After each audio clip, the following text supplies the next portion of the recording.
Forza Horizon 6 is set in Japan. A lot of people are talking about this. But if you want to understand why Japan matters so much to car culture, not just to racing games, but to an entire generation of enthusiasts, you probably need to start with an 80-year-old woman and her silver RX-7. In December 2024, Naoko Nishimoto celebrated her 80th birthday. She did something that many car enthusiasts will remember for a long time. She returned her silver Mazda RX-7, the one she drove for 25 years, to Mazda factory for preservation. This story spreads through car communities not because of the RX-7 name itself. Every day, the car world produces rare vehicles, more expensive buildings, more outrageous modifications. What actually made people stop and read the story to the end was the time span between her and this car. She didn't buy it to collect. She didn't buy it hoping it would appreciate in value. She genuinely lived with it for 25 years. That's remarkably uncommon now. Today, most people's relationship with their cars are short. Buy it, photograph it, film a video, swap it, sell it. The rhythm is fast, but Nishimoto's stories runs in exactly the opposite direction. She didn't treat her car as a temporary toy. She kept it in her life, and because of that, this RX-7 eventually became something more than just an enthusiast symbol. If you want to understand how JDM became what it is today, this story is a good place to start. Because what originally made JDM compelling was never the filters, never the editing templates in short video. It was an idea that a car and a person could form a long-term relationship. JDM originally stood for Japanese domestic market, cars built for and sold in Japan. But today, when people say JDM, they are no longer just talking about a market classification. They are speaking of an entire ecosystem of Japanese car culture. Performance cars, modification, circuits, and a vast amount of imagination amplified by anime, film, and video games. This culture didn't appear overnight. It starts in post-war Japan. In decades after war, Japan's industrial capacity recovered rapidly and the auto industry entered a period of explosive growth. As economic conditions improved, cars stopped being a luxury item for the few. By the 1970s and 80s, more ordinary families could own a car, and young people began to have a chance to buy their first. Once car entered ordinary people's life, they couldn't remain purely utilitarian. During the day, the car handled commuting. At night, it might become the reason to go meet friends. For many young people, a car was also the first truly private space they ever owned. You could decide how to drive it, how to modify it, how to maintain it, and what do you want it to become. Japan's road environment helped this culture along. Many cities sit right next to mountains. Drive to a short distance and you hit continuous switchbacks. For some, mountain roads become training grounds. Another focus on urban expressway, especially Tokyo Shuttle Expressway and Wangan Line. Mountains and highways gave Japanese car enthusiasts two distinct styles of play. The former emphasized the line and control. The later leaned towards speed and curve. So an ordinary family car in these people's hand gained a second life. It could be modified, practiced with driving in ways the factory never intended. Part of what later made JDM so compelling comes from exactly this. A car wasn't finished when you bought it. It could continue to be completed. As more people got into cars, the industrial surrounding them grew naturally. Through the 1980s and 90s, modification culture in Japan truly took shape, turning sharp lines straight. Performance part of manufacturers built reputations. Car magazines and VHS programs become critical information channels for enthusiasts. Looking back at Option magazine and Best Motoring today, they might feel ritual, but at the time, they were how many people learned about cars, studied modifications, and discovered professional drivers. Tokyo Auto Salon grew larger in this environment too. It wasn't simply a car show, it was the process of Japan's modification culture being brought into the open. what had been a handful of enthusiasts tinkering in garages become a real industry with real scale. This era also produced many of Japanese performance cars that are still referenced constantly today. The GTR showed the world how dominant a Japanese car could be on circuits. The Supra demonstrated how far a car's modification potential could be pushed. The RX-7 left an unmistakable identity through its Vittori engine. The NSX proved that a Japanese manufacturer could build a genuine supercar. These cars are called legend today, and it's not purely nostalgia. They had real results and real engineering behind them. More importantly, they were different from European sports cars. Ferrari and Porsche always feel distant from ordinary people.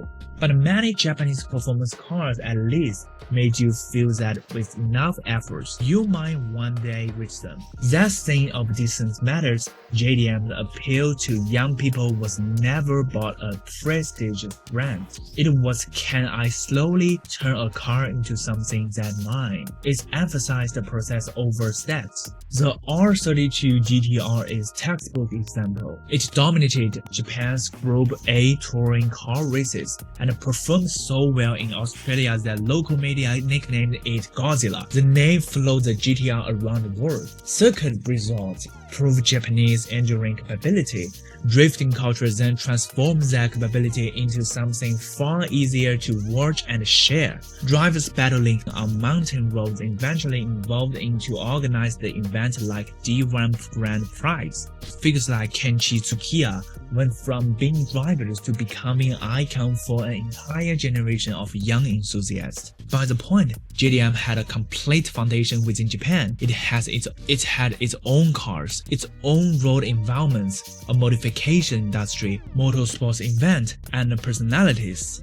But if the story stopped here, it would be at most a chapter in Japanese automotive history. What turned it into a global symbol was a popular culture that flowed in 1990s and beyond. Initial D is enormously important here. The most powerful thing about this series isn't just the AE86, and it isn't just that drifting looks cool on the page. What truly hooks people is that it makes you believe technical one into extenses through repetition. Takumi Fujiwara doesn't start as a traditional hard-blooded protagonist. He doesn't announce he wants to become the strongest driver.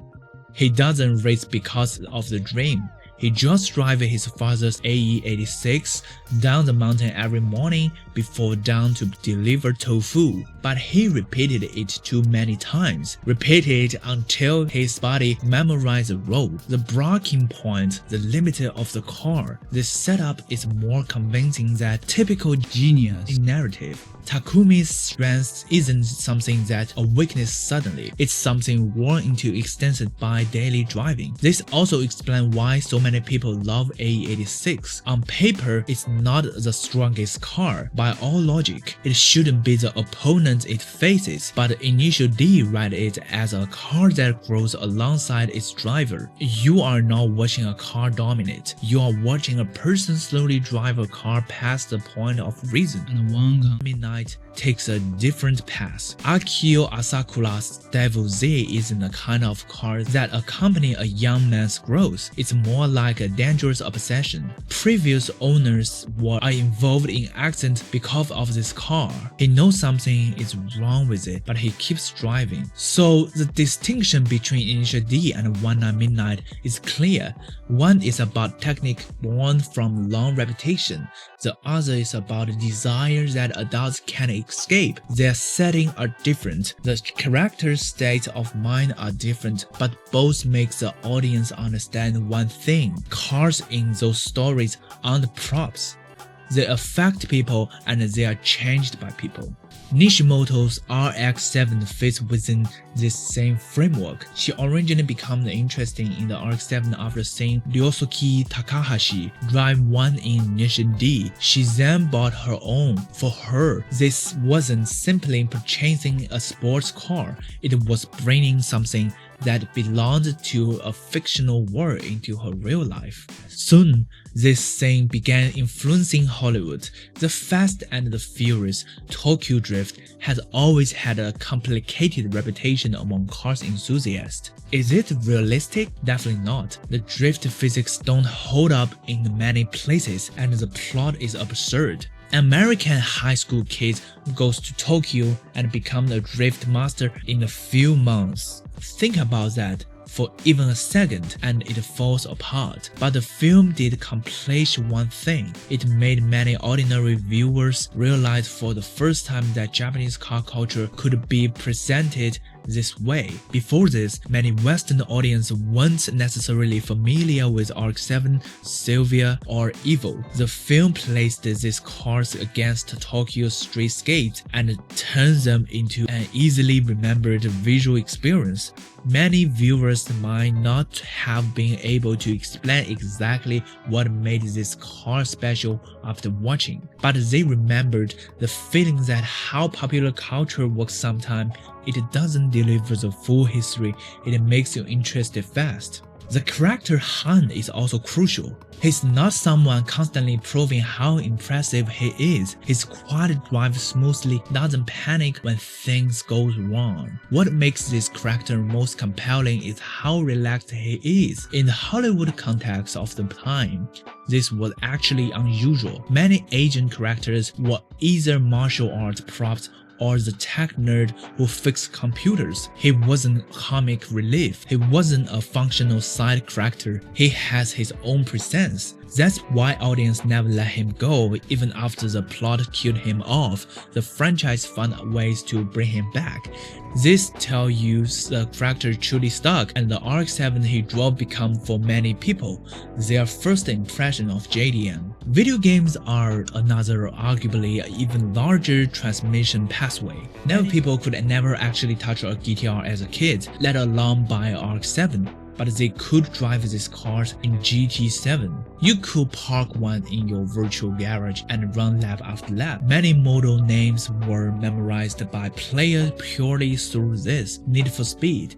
Underground pushed the thing further. It didn't just let players drive cars, it let them modify cars. Body kits, wheels, decors, ECU tunes, nitros. For many kids, this was their first encounter with the language of modification. You didn't necessarily understand mechanical principles, but you started to grasp something. A car isn't finished when you buy it. It can keep being changed. The alliance with JDM's core appeal, it doesn't just emphasize how strong a car is from the factory.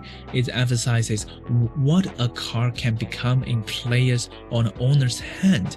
And now, with Forza Horizon 6 placing its open world directly in Japan, you can see how far this line has traveled. Many players have never been in Japan. Many players have never been to Japan, never drive a right-hand drive car. But through these games, they already possesses a complete spatial imagination of Japanese car culture. So, returning to Nishimoto's RX-7, this story turned out to be quietly important. It's not flashy, no extreme modifications, no lapse time to speak of. It's just one person who genuinely drove the same car for 25 years. And precisely because of that, it pulls JDM back from those increasingly rigged templates. In the short video, you realize that what ultimately moves people about JDM may not be the most extreme part. It certainly includes performance, motorsports, modification, and many methodologist mode. But if only those labels remain, it's actually easy to grow tired of. What truly holds it up is specific people and specific cars who drove it, who modified it, who bought it because of an anime, who many years later still couldn't let it go. This thing more than any filter. This piece doesn't need to frame JDM as something mysteriously romantic. It grows from very real thing, post-war Japan's industrial capability, an era when ordinary people began owning cars, road environments that gave young people ways to play. a modification industry that matured over decades, manga and films that pushed it overseas, and games that let even more people put their hand on these cars. It's been simplified since then and consumed, but that doesn't mean it's lost its meaning. As long as people are still willing to look back to understand why those cars mattered in their era, why someone would spend decades driving the same one, JDM remains more than a filter. Nishimoto RX-7 will be remembered because it illustrates a very simple truth.